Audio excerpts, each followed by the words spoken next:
Today we're discussing food.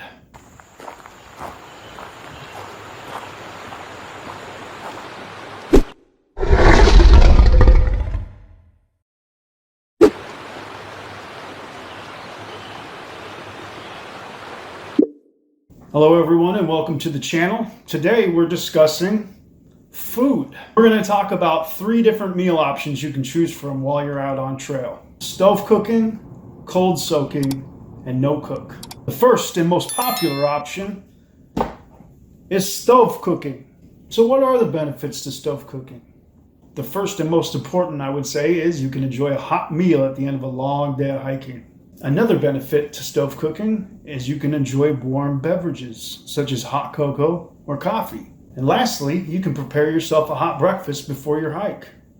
Starting with a couple selections for stove cooking, staple of any backpacker's food bag, freeze-dried meals, which come in a wide variety of brands and flavors. These are just a couple. Moving on to more budget alternative selections for stove cooking, Knorr pasta and rice side dishes. Simply add water and a little bit of shortening or some olive oil, and you've got yourself a delicious meal.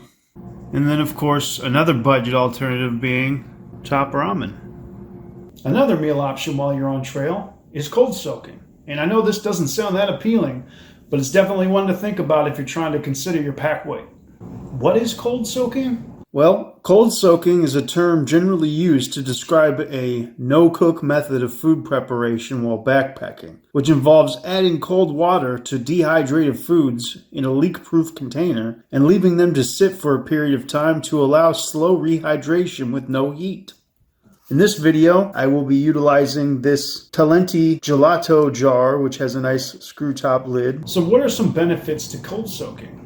Well, you can save on your pack weight by not carrying a stove and fuel. Another benefit is that the food can rehydrate in a sealable container while you hike. No hassle to cook when you get to your campsite. It's all about simplicity on trail, which means no mess, no worries. It also means less cooking odors to attract wild animals. So what are some food options you can choose from for cold soaking? Well, just about everything you stove cook, you can cold soak. So here are a few cold soaking selections to choose from for food. Some couscous, oatmeal, mashed potatoes, or ramen. These Knorr rice and pasta sides are a good option to choose for cold soaking if allowed the right amount of time to rehydrate with shortening or olive oil mixed in during this process. The last meal option to choose from on trail is no cooking. That's right, this is food that you don't have to cook that's typically already prepared. One disadvantage to this is it can get heavy. While it is important to have food on trail, you want to be mindful of the weight on your back. And what are the benefits to no cooking? Well, it's just as it sounds. You don't need to cook so you can eat what you want when you want to eat it. And what are some food options for no cooking?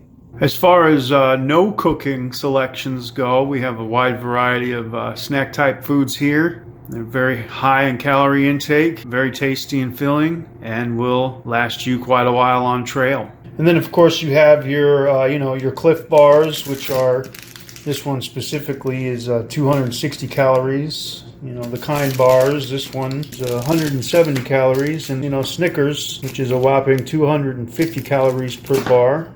I have forgotten a very crucial piece of no-cook food. So I'm going to show you a couple DIY recipes that you can prepare at home before trail to help save you time and weight. These recipes are very calorie dense. So let's get started.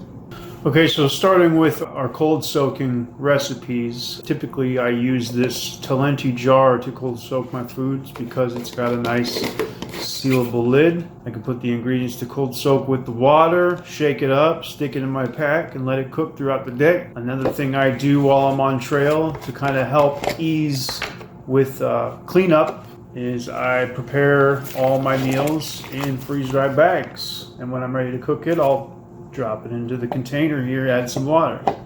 A little cold soak meal I like to call hiker trash breakfast crack. This recipe starts with 2 packages of oatmeal. I do 1 apple cinnamon and 1 maple brown sugar. Tear these open here.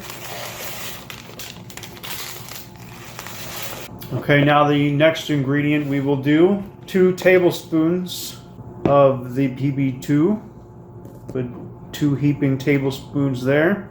The next ingredient we'll go ahead and add just half of this Carnation Instant Breakfast packet. So go ahead and pour that in there. The next ingredient I add is a full box of Sun-Made raisins. Raisins in here. We'll go to the next ingredient, which is 2 heaping tablespoons of crushed pecans. Next one here we'll add on top. And now the last ingredient, 1 envelope of instant coffee. Pour those instant coffee crystals in the inside of that package there. We'll seal the top of the bag here, make sure it's nice and secure, and we'll mix everything up. Now the meal's complete, so once I get to camp, what I'll do is I'll take the contents of the bag, I will dump them into the Talenti jar here, and I will fill it with water until it's just over the contents in the jar. Screw the lid on, give it a good shake, let that sit for about 30 minutes, and voila, you have hiker trash breakfast crack. Delicious. Another cold soak recipe I like to make is called cheesy chicken couscous. This recipe is very simple, takes very little time to make. And we'll start by taking 1 Ziploc bag here. Take the contents of the Near East Parmesan couscous. You're going to empty the contents of the box into the bag. You're also going to include the seasoning packet that comes in the box. I'm going to seal the bag up here. And then what I'll do is once I have these items in a bag, I will take a second Ziploc bag. I will stick these contents inside the second Ziploc bag. I will add 1 chicken packet.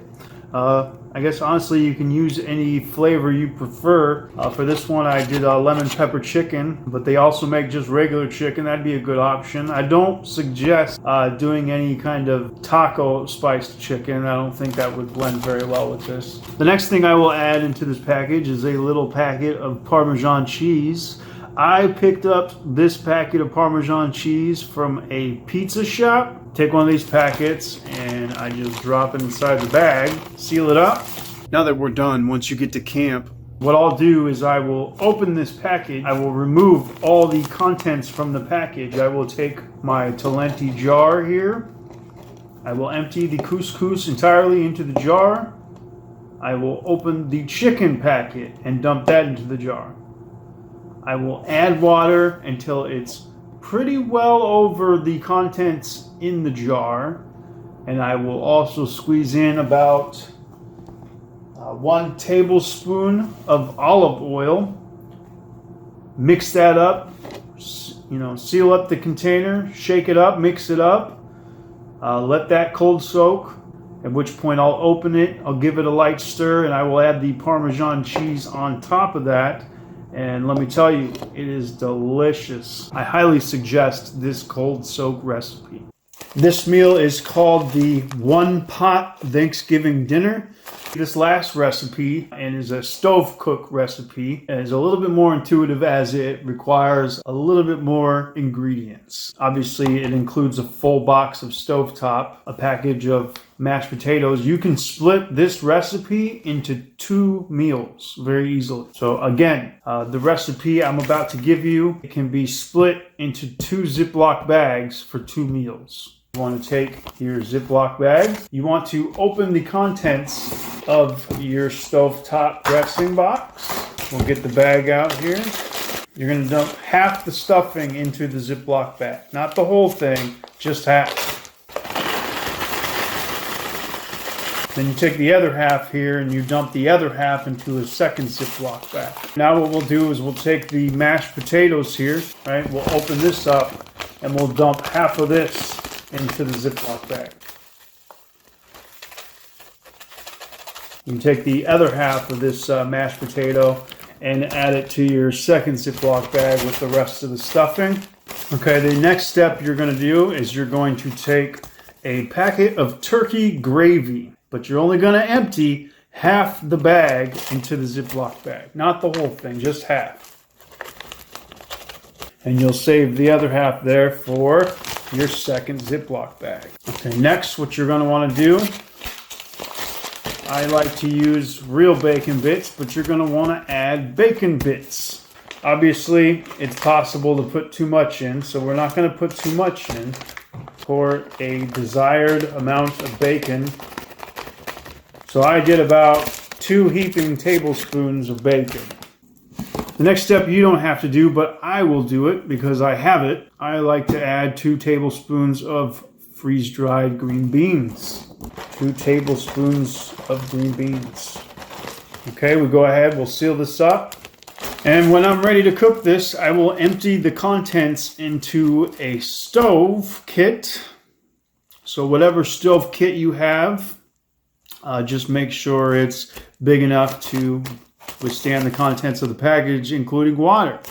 I cooked this meal using a 700 milliliter stove and a jet boil. Obviously, if you have a different cook system, you're going to want to dial this in to suit your needs, whether that means minimizing the ingredient amounts or boiling water in your stove first before adding the contents of the bag. When you're ready to cook this package, what I do is I will go ahead, I will boil about 2 cups of water. So for this video, I will dump the contents of this bag into my stove kit. I only suggest doing this if you have a custom cozy to help insulate the meal as it rehydrates. I would then dump the 2 cups of hot boiling water into the stove kit, give it a good stir, seal up the stove, put it in my custom cozy. I will let that heat for about 15 to 20 minutes. Obviously, you want to make sure that while the food is setting in the stove, give it a good stir. Make sure you get the bottom corners of your stove where food can settle, collect and not really set properly. Once it's heated through and done, I will go ahead and take a box of dried cranberries. And yet another thing you can add on top of this meal with the cranberries, if you're hungry or you're looking for a lot of calories, is I will take a bag of Funyuns and I will crush up a couple pieces and drop that on top as well and let it sit. Very high in calorie, very delicious, very filling. And if you're really hungry, you can obviously finish the bag of Funyuns before you, indulge yourself into this delicious Thanksgiving dinner. So that just about sums up this video. I hope you have an opportunity to try out some of these recipes. And if you do try out these recipes, please comment below. Let me know what you think of them. Let me know if there's anything you've added to it. Or if you have your own backpacking recipes you like to cook. I'd like to hear about those too if you want to share them. Again, please like and subscribe and hit that bell icon for more notifications from my channel. Happy trails. Have a great day. As backpackers, we should all explore and experiment what works best for ourselves on trail. In other words, we all need to hike our own hike. But if you're looking for trail meal options, I hope this video was useful and holds value to you. All right, you guys, take care.